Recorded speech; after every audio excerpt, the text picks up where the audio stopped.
Nou soos julle gehoor het die Suid-Afrikaanse Staatsteater hier in Pretoria, het hy nou hier na die FHK uitgereik en hulle gaan nou Afrikaanse produksies baie meer lewe gee, die uitvoerende kunste. En hier langs my staan Lara Lourens. Nou Lara, jy's 'n regisseur en jy's ook iemand wat nou al sulke uitvoerings en sulke produksies op die planke, ek wil amper sê uitwerk, né? Beplan, hoe dit ook al sê. Vertel ons gou 'n bietjie van die eerste produksie wat julle gaan doen. Dit het iets te doen met 'n tuig en iets met 'n huwelik en iets met waaroor gaan dit? So, my naam is Lara Lourens en ek is die regisseur van As die tuig skawe, wat in September open by die Staatsteater in die Arena. Al September. Al in September. Die tyd raak min. As die tuig skawe is deur J.W. Groskopf geskryf in 1926. Dit was een van ons heel eerste Afrikaanse gepubliseerde dramas en die eerste Hertzogpryswenner vir drama. So ek is ongelooflik opgewonde om deel te wees van hierdie produksie. As 'n regisseur wil ek kyk hoe kan ons die boodskap en die storie en die karakters nog steeds dieselfde hou as wat dit oorspronklik geskryf is, maar dit aanloklik maak vir 'n jong Suid-Afrikaanse en Afrikaanse gehoor. Wonderlik, sê gou vir ons kykers net, ons is nou baie meer op ons volk en ons kultuur gefokus. Sê gou vir ons kyker, waaroor gaan hierdie As die tuig skawe? Ek gaan my bes probeer om nie te veel weg te gee nie. Ja. Maar dit is in die 1920s steeds, ons behou dit in die 1920s, op 'n familieplaas, net na die oorlog en ons hoofkarakter, Chrissy, 'n vrou in die 1920s, het 'n moeilike keuse voor haar. Haar huwelik is nie in 'n baie goeie plek nie en dan kom daar en is baie arm na die oorlog, maar 'n baie ryke man uit haar verlede kom maak 'n draai op die plaas en verklaar sy liefde aan haar en sy moet besluit, gaan sy 'n lewe van gemak of haar familie kies. Dit klink vir my nou tipies na baie van die tipiese vrae waarmee ons in 'n werklike lewe ook te doen het. Maar hoe bevind jy nou dit wat hier gebeur het vandag hier by die FHK, die ooreenkoms wat die Staatsteater nou met die FHK het? Wat beteken dit vir julle mense wat nou in uitvoerende kunste regtig ware lewe maak? Ek dink dit is een groot sprong vir ons as kunstenaars, maar ook nie net vir die kunstenaars nie, vir die breër gemeenskap. Ek het groot geword met Staatsteaterproduksies. Dis waar ek my eie liefde vir teater ontwikkel het en idees gekry het en gedroom het.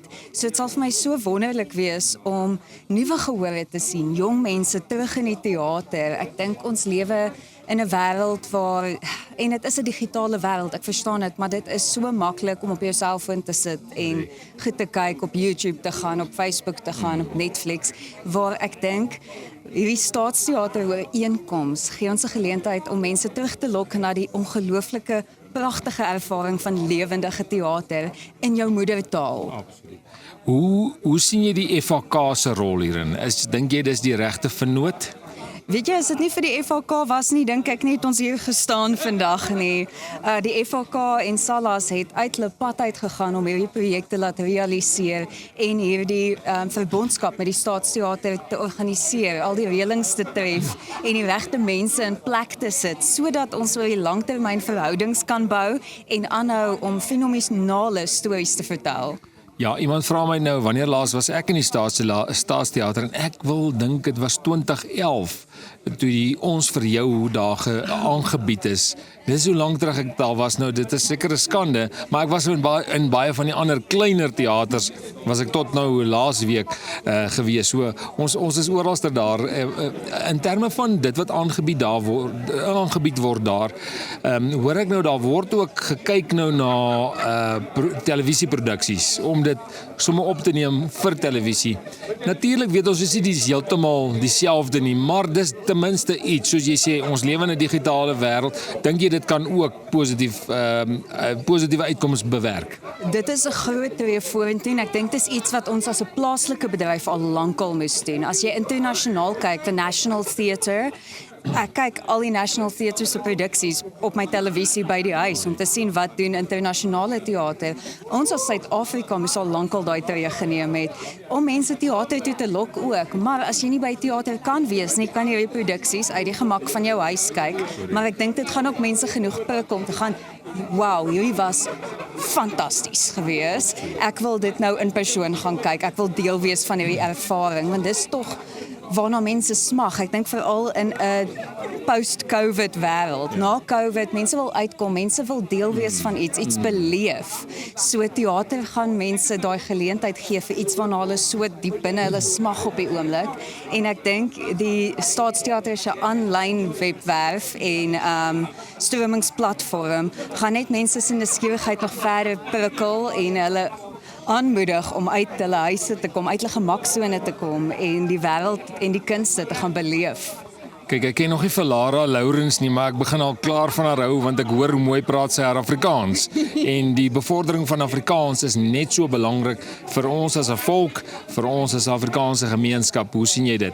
1000%. Ek dink, ek gaan probeer om nie verbale diarree te kry op hierdie nie, maar dis ietsie waaroor ek ongelooflik baie omgee. Ek dink nie veral my generasie en die generasie na my besef hoe belangrik ons moedertaal is nie.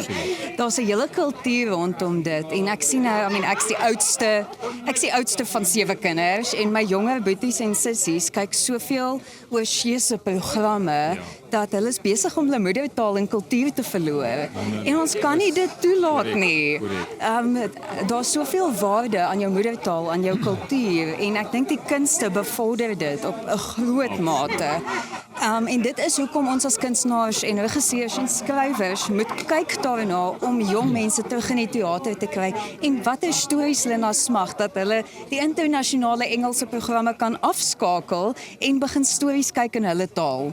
Iemand het nou vir ons gesê, ons het gepraat oor prosa en poësie, en hy het gesê, as prosa stap is poësie draf. En dit bring jou regtig waar by 'n punt uit dat prosa is die praat en die poësie is die hart, waar jy regtig daai gevoel bysit. Daai lekker ding. En hoe kan 'n mens, gewone mense, ek praat van ouens wat van die plaas af kom, kry om te kan sê, man, kom kyk na ons uitvoerende kunste, sodat hulle kan lus word en belangstel daarin. Hoe kan ons dit prikkel by hulle?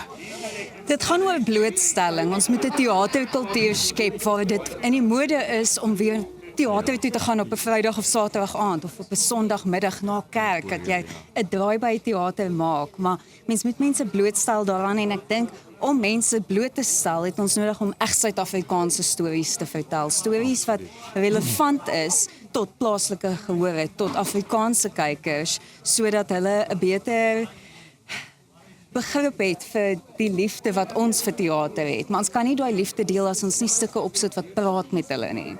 Nou ja, dit lyk vir ons regtig waar, as ek so na Lara luister, asof die Afrikaanse kuns en kultuur landskap drasties gaan verander, en selfs dat mense soos Lara besig is om die geskiedenis te skryf vir ons in die toekoms. Lara, baie duisend dankies vir wat julle doen en baie sterkte met jou voorbereiding vir die eerste opvoering. Net gou laaste woord, vertel gou vir ons mense wanneer, waar en hoe kan ons kaartjies koop of hoe werk dit al? So, julle kan op die Staatsteater se webwerf gaan vir al die nodige inligting, maar as die tuigskawe speel vanaf die 23ste September by die Staatsteater se arena en ek beloof dit gaan 'n onvergeetlike ervaring wees. Dan sien ons jou by die Staatsteater, die eerste ene van ek hoor is meer as 8 wat kom, maar die eerste 8, laat so, die volgende 8 is daarna. Genoeg teater dat jy nooit verveeld by die huis hoef te sit nie. Daar by die Staatsteater hierdie jaar.